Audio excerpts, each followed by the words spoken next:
वंदे मातरम। भारत माता की जय। मित्रों, पहले गाँवों में भैंसों के चोर सक्रिय होते थे। इनको ये गिरोह होती थी। अब भी किसी न किसी प्रदेश में कहीं न कहीं होगी, वो गिरोह होती भी है। उनका काम था भैंस चुराना। ये भैंस चुराते कैसे थे? ये उसी भैंस को चुराते थे जिसके गले में घंटी बनी होती थी। घंटियों का एक पूरा पट्टा बना होता था। तो पहले क्या होता था कि जो गिरोह का सरदार होता था वो रात को भैंस के गले से वो घंटियों का पट्टा खोलता था और अपने सदस्यों को दे के उसे विपरीत दिशा में भेजता था। जैसे भैंस छोड़ के अगर पूरब को ले जाना हो तो घंटी के लेके वो घंटियों का पट्टा लेके वो पश्चिम की तरफ जाते थे। अगर उत्तर जाना हो भैंस लेके चोरों को तो गिरोह के लोग उसे दक्षिण की तरफ लेके जाते थे। तो विपरीत दिशा में जब घंटी बजाते हुए जाते थे तो जिसकी भैंस होती थी अगल बगल के लोग उसी दिशा में दौड़ते थे। और जो सरगना होता था वो भैंस को छोड़ के एक जगह छुप जाता था। जब ये विपरीत दिशा में भागते थे तो ये भैंस लेके विपरीत दिशा में निकल जाता था। ठीक यही स्थिति बनी हुई है जो नया गठबंधन दल बना है। कांग्रेस, केजरीवाल, अखिलेश यादव, लालू यादव, शरद पवार, महबूबा मुफ्ती, शिवसेना का जो एक घटक है, एक दल टुकड़ा है उद्धव ठाकरे के नेतृत्व में, तमाम लोग हैं। यह सब वही भैंस चुराना चाहते हैं। कौन सा भैंस? सत्ता वाली भैंस। और उस सत्ता वाले भैंस का मालिक कौन है? आप लोग हैं। यह सत्ता आपकी है। आप किसी को सत्ता में बैठाए हुए हैं। अब ये उस भैंस को चुराना चाहते हैं। अब उस भैंस को चुराने के लिए ये कर क्या रहे हैं? ध्यान दीजिएगा। भैंस के गले का पट्टा यानी कि लोकतंत्र का घूमना लेके विपरीत दिशा में भाग रहे हैं। लोकतंत्र खतरे में है।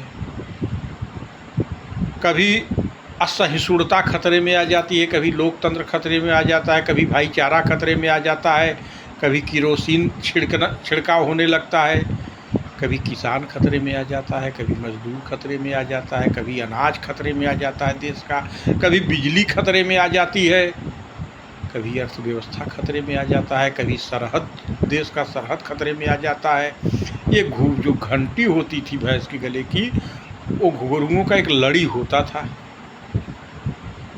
तो उसमें इसी तरह ये जो सत्ता की भैंस है, इसके गले की घुघरुओं की लड़ी जो इन्होंने उतार के लेके भागना चाहते हैं विपरीत दिशा में कि आप उस दिशा में भागिए, तो ये सत्ता की भैंस चुरा के लेके चले जाएंगे।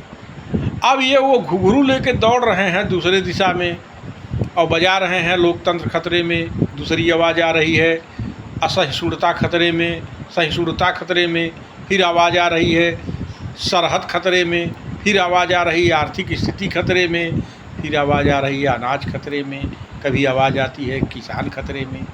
मित्रों, खतरे में तो सिर्फ और सिर्फ इस देश के परिवारवादी जो पार्टियां हैं उनके वंशज खतरे में हैं। आज खतरा है तो अखिलेश यादव के ऊपर, खतरा है तो लालू के बेटों के ऊपर, खतरा है तो ममता बनर्जी के भतीजे के ऊपर, खतरा है तो बाल ठाकरे के लड़के उद्धव ठाकरे के ऊपर।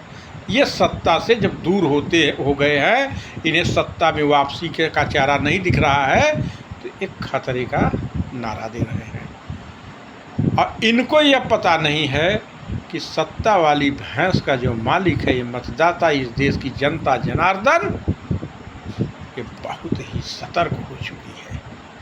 आज लगातार हम लोग बचपन से देख रहे हैं, जो भी चुनाव होता है उसमें एक प्रमुख नारा होता है महंगाई और बेरोजगारी। महंगाई और बेरोजगारी विपक्षियों के घोषणा पत्र का मूल मंत्र होता है, लेकिन इसमें काम क्या होता है? इस पर कुछ नहीं। मित्रों, पहली बार आपके द्वारा चुना गया एक नेता, एक गरीब घर का लड़का, गरीब घर का बच्चा जो प्रधानमंत्री बना है, जो गरीबों के लिए कर रहा है, किसानों के लिए कर रहा है, 125 140 करोड़ भारतीयों के लिए कर रहा है, उसके खिलाफ एक षड्यंत्र कर रहे हैं, कभी अडानी के नाम पर, कभी अंबानी के नाम पर। और ताज्जुब तो ये होता है कि 14 से लगातार 2014 से इन्होंने जितने मुद्दे उठाए इन विपक्षी दलों ने, किसी एक मुद्दे पे कभी टिके नहीं थे। 2 महीने बदलते बदलते इनके मुद्दे बदल जाते हैं। किसी मुद्दे को लेके कभी अदालत में नहीं गए, ये मुद्दे बदलते रहते हैं। बस वही भैंस चुराने के लिए पहले घुंघरुओं का, घंटियों का पट्टा चुराकर विपरीत दिशा में भागते हैं। लेकिन ये मालिक जो हैं, लोकतंत्र के मालिक, ये इनके झांसे में नहीं आने वाले। वंदे मातरम, भारत माता की।